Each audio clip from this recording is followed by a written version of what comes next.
Hello, friends. Welcome to our channel History Chronicles. On July 14th, 1789, a monumental event unfolded in Paris that would forever alter the course of French history. This was the day the Bastille, a fortress and prison, was stormed by an enraged populace. The storming of the Bastille was not merely a military action. It was a powerful symbol of the people's uprising against tyranny and the dawn of a new era. Let's step back and imagine the scene in Paris leading up to this crucial day. The city is teeming with unrest. The economic crisis is dire. Bread prices have soared, and the common people are struggling to feed their families. The resentment against the monarchy and the nobility is reaching a boiling point. The Estates General, convened earlier in May, has failed to provide the relief that the people desperately need. The king's indecision and the rigid resistance from the privileged estates have only heightened the sense of urgency among the common folk. Amidst this backdrop of tension and desperation, the Bastille stands as a symbol of oppressive authority. Originally built as a fortress to defend Paris, the Bastille had evolved into a state prison used by the kings of France to detain political prisoners without trial. Its massive stone walls and imposing towers had come to represent the unchecked power of the monarchy and the repression of dissent.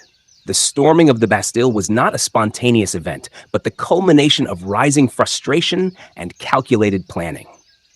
As rumors spread that the king might use military force against the revolutionaries, the people of Paris decided to act. They feared that the king's troops, stationed around the city, would soon be unleashed to crush the burgeoning rebellion. On the morning of July 14th, crowds began to gather outside the Bastille, their anger palpable. They were armed with makeshift weapons, scythes, pikes, and even farming tools. Many were ordinary citizens, artisans, laborers, and merchants who had grown weary of the king's oppressive regime. They were driven by a profound sense of injustice and a determination to secure their future. The situation quickly escalated. The Bastille's governor, Bernard-René de Launay, was aware of the brewing storm, but underestimated the resolve of the crowd. The fortress was heavily fortified, and its defenders were confident they could hold out. However, the growing number of insurgents and their determination to secure the fortress proved overwhelming. The initial approach was strategic. Revolutionary leaders sent representatives to negotiate with the governor. They sought to persuade him to surrender the fortress without a fight. The demands were straightforward: the release of the prisoners, the surrender of the fortress, and the transfer of arms and ammunition to the people. The governor, however, was steadfast, believing that the fortress could be defended and that yielding would undermine the king's authority.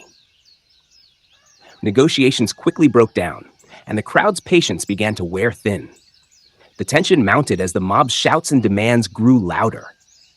The revolutionary forces, now fully committed, decided to escalate their actions. They laid siege to the fortress using cannons and ladders to breach its defenses. The battle was chaotic, marked by intense skirmishes and fierce clashes. Inside the Bastille, the defenders faced a dire situation. The garrison, though brave, was vastly outnumbered. The fortress's defenses, designed to repel a formal siege, were ill-suited to withstand the sheer number and fervor of the attackers. The battle raged throughout the day, with both sides suffering casualties. The turning point came in the late afternoon. The crowd managed to breach the outer defenses, pushing their way into the courtyard. The fighting was fierce, but the people's determination proved too much for the defenders. In the end, the fortress was overtaken, and the governor was captured.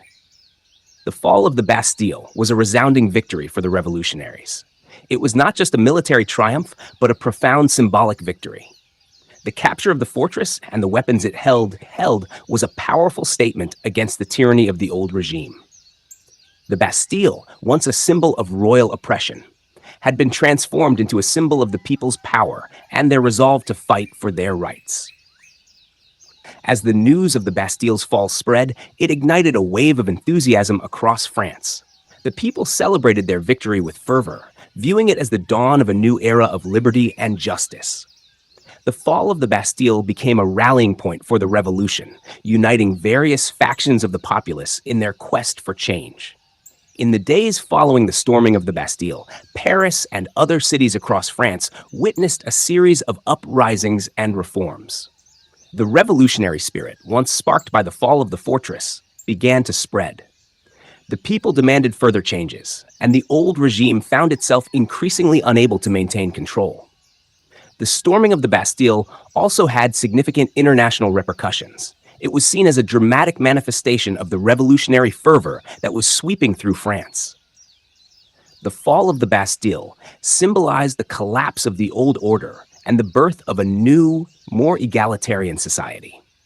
It also garnered attention and support from abroad, further isolating the French monarchy and rallying international sympathy for the revolutionary cause. In our next episode, we will delve into France's involvement in America's struggle for independence and explore how this influence shaped the French revolutionaries' vision for justice and freedom.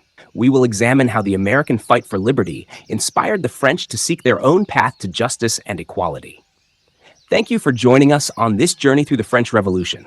Stay tuned for the next episode of History Chronicles. See you next time.